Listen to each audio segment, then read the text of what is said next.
mandíbulas quebradas, crânio fraturado e sangue drenado.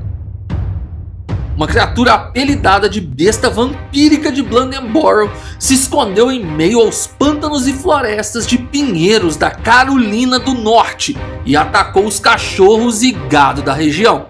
Descrito por testemunhas como sendo um felino desconhecido, esse suposto animal levou mais de 800 pessoas a se aventurarem em uma caçada por perigosos terrenos à sua procura.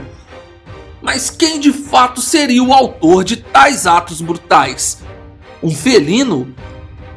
Um cão de porte grande, severamente doente? Ou uma criatura totalmente desconhecida? Esse é o Ordinário Selvagem, e hoje você vai conhecer a história sobre a besta de Blandenborough e o que realmente ocorreu nessa cidade. Alguns dias de ataques brutais, muitos mistérios e relatos que comprovam que um animal desconhecido estava sim vagando na região na década de 50. Se você curte conteúdos assim, já curte também esse vídeo clicando logo no botão do like, e se ainda não é inscrito por aqui, considere se inscrever. Clique no like e vamos nessa! 29 de dezembro de 1953, Blandenborough, Carolina do Norte, Estados Unidos. A cidade de Blandenborough é uma cidade pequena e pacata, cercada por pântanos e florestas densas de pinheiros. O local possui uma fauna com alguns predadores como lince, lobo e urso negro. Na década de 50, o leão da montanha, animal que conhecemos como puma, já era considerado extinto naquela região devido à caça, apesar de alguns moradores afirmarem que, na verdade, pumas existem por lá e até os dias de hoje são avistados. No dia 29 de dezembro de 1953, moradores da região afirmaram terem visto um felino negro semelhante a uma pantera, com cerca de 1,5 metro de comprimento e de 90 a 100 quilos, rondando suas fazendas. A notícia se espalhou pela pequena cidade, que viu seus dias de sossego serem tragados pela fúria de um animal selvagem e totalmente desconhecido. John Valls, um morador da cidade de Blandenborough, procurou a rádio local na manhã do dia 31 de dezembro de 1953, contando que no dia 29 seus cães haviam sido atacados pelo suposto animal. Segundo ele, era por volta de 10 da noite no dia 29 e ele e seu pai escutaram os cães latindo muito. Ao verificarem o que estava acontecendo, eles perceberam muito sangue próximo ao canil onde os cachorros dormiam. Quando se aproximaram, puderam ver um felino negro fugindo para o meio da mata. Um dos cachorros já estava sem vida, com seu crânio mutilado e a mandíbula quebrada. O outro cachorro estava com feridas de garras, mas ainda estava vivo. Quando foi por volta de 1h30 da manhã, os homens ouviram uma movimentação no quintal e o cachorro ferido desapareceu. Eles encontraram o animal mais adentro na floresta, nos fundos de sua casa, somente no dia 31. O cão estava sem vida e exatamente da mesma forma do outro, porém dessa vez ele parecia ter tido seu sangue drenado.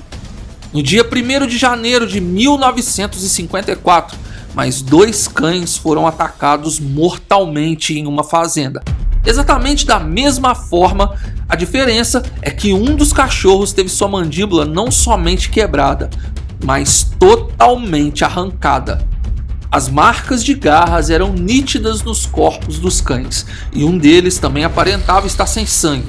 O fazendeiro disse ter escutado os cães muito agitados durante a noite, porém isso era comum no inverno, pois a região possui lobos. Com medo, ele observou apenas da janela e viu quando um animal com um corpo robusto como um urso, mas rosto de felino, correu em direção à estrada. No dia 2 de janeiro, mais uma denúncia, e dessa vez um cão pastor e uma cabra que tinha dias de nascida foram encontrados abatidos, com ferimentos de garras, crânios mutilados e mandíbulas quebradas. O pânico se instalou e, devido à crueldade dos ataques, a população começou a andar armada nas ruas e a protegerem seus quintais com armadilhas. toda a munição de espingarda na cidade se esgotou em menos de 24 horas. Mais ataques a cachorros e a cabras ou ovelhas que tinham pouco tempo de nascida começaram a surgir nos dias que se seguiram, e até mesmo um coelho de estimação foi encontrado decapitado no quintal de sua casa. Quando o cão do veterinário local foi atacado, ele realizou uma autópsia no corpo que comprovou que não havia sangue algum nele, ou seja, ele também tinha sido drenado. O padrão dos ataques era o mesmo: crânio e mandíbulas mutilados, marcas de garras e sangue drenado. Muitas testemunhas oculares descreviam o animal como sendo uma pantera de cor preta ou marrom, porém relatos contando que o animal tinha uma cabeça de cachorro com focinho e dentes de felino circulavam também, gerando informações contraditórias e confundindo as investigações dos policiais da cidade. O animal foi apelidado de a besta vampírica de Blandenborough, ou simplesmente de a besta de Blandenborough. No dia 6 de janeiro, um garoto de nome Dalton Norton afirmou que viu um gato enorme na varanda de sua casa e que percebeu a fera, pois ouviu um barulho semelhante a um choro de bebê, e foi verificada a janela o que era quando ele viu o animal, gritou e o felino teria fugido. Um primeiro grupo de caçadores se aventurou nos pântanos. Eles afirmaram ter encontrado uma trilha com pegadas de felinos que indicavam que o animal teria em torno de 40 quilos. Mas os cães farejadores se recusaram a continuar procurando. Um deles teria fugido na direção contrária da trilha, algo nunca observado antes, segundo eles. Uma senhora afirmou ter sido seguida pelo animal nas ruas da cidade à noite, quando fechou sua venda e se encaminhava para casa. Com o número de cães abatidos aumentando e a possibilidade do animal querer atacar humanos, as pessoas da região começaram a se mobilizar para uma caçada, e grupos enormes adentravam pelas florestas de pinheiros atrás da criatura. O primeiro grupo tinha aproximadamente 500 pessoas, o segundo 800 e o terceiro já quase 1000 pessoas de toda a região que estavam atrás do animal. Nas buscas, nada incomum foi encontrado, pelo contrário, a movimentação humana na mata era tão grande que animais como lobos, por exemplo, fugiam ao invés de enfrentar as multidões. O prefeito emitiu um comunicado proibindo as caçadas em grandes aglomerações, pois ele e o governador do estado estavam preocupados com a segurança da população, visto que era inverno e, além de acidentes que acontecem em terrenos escorregadios, o perigo de um ser humano acabar baleando outro ser humano por o confundir com a tal besta era real e poderia sim acontecer. As rádios e jornais ficaram contra o governo da época por essa proibição, e os ataques continuaram ocorrendo. No dia 13 de janeiro, um fazendeiro chamado de Luther Davis encontrou um lince preso em uma das armadilhas que ele tinha espalhado em sua fazenda. Ele abateu o animal e afirmou que o lince seria o tal autor dos ataques, o que não foi aceito pela população, afinal, como um lince teria abatido cães bem maiores do que ele. No mesmo dia, Bruce Soules, um morador da cidade vizinha, atropelou um puma de 42 quilos e disse que talvez ele pudesse ter sido responsável pelos dias de terror que a cidade de Blandenborough tinha experimentado.